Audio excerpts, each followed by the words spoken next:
Welcome back to our World Cup coverage. We are coming to you live from Atlanta, where we have just witnessed an absolute World Cup classic in the round of 32. England versus the Democratic Republic of Congo, a historic, first-ever meeting between these two nations that delivered drama of seismic proportions. Thomas Tuchel made 3 bold changes to his starting lineup, searching for the perfect formula for England. Out went Kwanzaa, Rogers, and Saka from the squad that defeated Panama. In came Jed Spence at right back, Declan Rice anchoring the midfield, and Noni Madueke leading the flanks. On the other side, DR Congo continued their tactical evolution, sticking with the back four they adopted since their opening draw with Portugal. Their solitary change was purely tactical. Mukau stepped into the midfield for attacker Campbell, signaling their intent to be rock solid. With 6 Premier League veterans in their lineup, including Newcastle's dangerous Yohan Wissa, the Leopards were ready to claw their way through their first ever World Cup knockout match. And boy did they shock the world. Just 7 minutes in, Atlanta erupted. Exploiting the space behind England's right back Jed Spence, DR Congo executed a brilliant sweeping cross to the back post.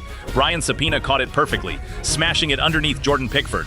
1-0 to DR Congo. Sapina danced his joyful dance, and a whole continent danced with him as he recorded his first ever international goal, rattling the 3 Lions early. The goal left England visibly shaken. Their defensive unit wobbled under the relentless pressure from DR Congo. Frustration boiled over when Jude Bellingham picked up an early yellow card for an overly aggressive challenge on Lambaka after a misplaced pass behind Declan Rice. Spence looked vulnerable on the right, putting England under constant duress, though the Tottenham man did manage to draw a yellow card for Congo's Noah Sadiki later in the half. But the story of the first half belonged to one man, DR Congo's goalkeeper, Lionel Mpassi. In the 42nd minute, Declan Rice whipped in a pinpoint cross, and Jude Bellingham unleashed a powerful header. Mpassi registered a world-class save to deny the Madrid star. England kept pushing. Moments later, Noni Madueke made a brilliant positive run down to the byline, cutting it back across the face of the goal. Harry Kane missed it, but it fell perfectly to Marcus Rashford. Rashford thought he had scored, but Aaron Wan-Bissaka appeared out of nowhere to make a miraculous goal line clearance. Absolutely stellar defending following incredible interventions from Axel Tuanzebe. DR Congo nearly punished England right back. Off a deflected ball from O'Reilly, Wan-Bissaka delivered a gift of a cross straight to Yohan Wissa. The Newcastle forward tried to guide it home but somehow missed the target. It was a golden opportunity to make it 2-0, leaving Wissa with his head in his hands. Then came the flashpoint. Harry Kane went down in the box, and the referee immediately booked the England captain for simulation. However, a VAR check revealed that Mpassi had clearly rushed into Kane's path, creating undeniable contact. The simulation call was erased, keeping England's hopes alive. Right before the break, Mpassi produced another stunning moment. Rice delivered a deep corner finding Harry Kane, who struck it cleanly, but Mpassi turned into a one-man wall, executing yet another phenomenal save. Moments later, Rashford drove into the box, his shot deflecting off Wan-Bissaka, completely changing its flight. Mpassi, despite losing his footing, reacted brilliantly, and his teammate cleared it off the line once more. Mpassi was literally laughing with joy, having the game of his life. In the second half, DR Congo threatened again. Sapena unleashed a venomous long-range strike that forced Pickford into a spectacular flying save. Off the ensuing corner, Elliot Anderson had to make a heroic goal line header to keep England alive. Sensing the urgency, Tuchel substituted the struggling Jed Spence for Eberechi Eze, bringing on Anthony Gordon and Cole Palmer to break down the resilient Congolese defense.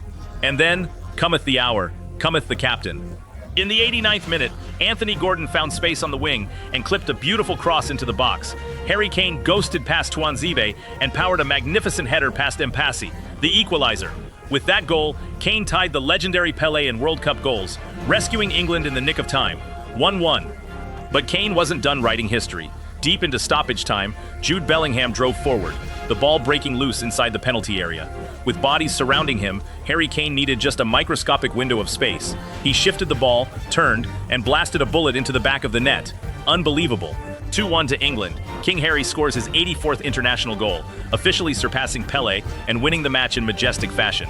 DR Congo threw everything forward, subbing off Masuaku and Wissa for Kayembe and Mayele. Bellingham conceded a dangerous late free kick, but Pickford safely collected Wissa's final effort. The final whistle blew. England marches on after a World Cup classic, while a heroic DR Congo exits with their heads held high. The final whistle has blown in Atlanta, but the tactical chess match between Thomas Tuchel and the DR Congo technical staff will be studied for a long time. From an analytical perspective, this fixture was a fascinating study of a heavyweight team searching for its identity against a flawlessly drilled low-block counter-attacking system. Let's first dismantle Thomas Tuchel's initial tactical blueprint. Dropping Kwanzaa, Rogers, and Saka for Spence, Rice, and Madueke was a clear attempt to inject directness and physical dominance into the midfield transition. However, theory clashed violently with reality, and that reality was named Brian Sapena. DR Congo had clearly identified a tactical vulnerability on England's right flank, occupied by Jed Spence. The opening goal in the 7th minute was a textbook demonstration of exploiting defensive transitional spaces. As England pushed their lines high to establish possession, they left their center backs isolated. DR Congo's big tactical switch completely bypassed England's midfield press. Spence was caught in two minds, losing his defensive orientation and failing to communicate with Ezri Konsa and Mark Guehi. This allowed Sapena to ghost in completely unmarked at the back post. This structural instability rattled England's entire defensive unit for the remainder of the first half, forcing Jude Bellingham into areas of high frustration, culminating in his early yellow card. Conversely, DR Congo's tactical adjustment to a back four was masterfully executed. By deploying Mukau in a deeper midfield role, they successfully congested the half spaces that England typically operates in, effectively forcing the Three Lions wide. On the flanks, DR Congo possessed defensive specialists, none more impressive than Aaron Wan-Bissaka. The fullback put on a defensive masterclass, completely neutralizing Marcus Rashford in the first half and providing crucial cover when Anthony Gordon entered the pitch. Wan-Bissaka's goal line clearance was a masterclass in anticipation and recovery mechanics. Furthermore, the exceptional performance of Lionel Mpasi cannot be overstated. From an analytical standpoint, his positioning and shot-stopping metrics in the first half were off the charts. His ability to deny Bellingham's high-velocity header and Kane's close-range effort showed elite reflex save capabilities. Even when the ball's flight was altered drastically by a deflection off Wan-Bissaka, Mpasi demonstrated elite core adjustment to get a touch on the ball. So how did England orchestrate the comeback? It boils down to two critical factors: Tuchel's in-game adjustments and the sheer positional brilliance of Harry Kane. Recognizing that Spence was compromised defensively and offering little going forward, Tuchel systematically altered England's attacking shape by introducing Eberechi Eze and Anthony Gordon.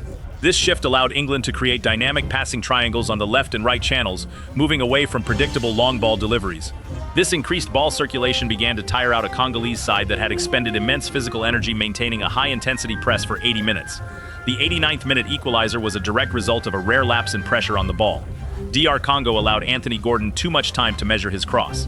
Inside the box, Axel Tuanzebe committed a critical positional error, allowing Harry Kane to peel off his shoulder into blindside space.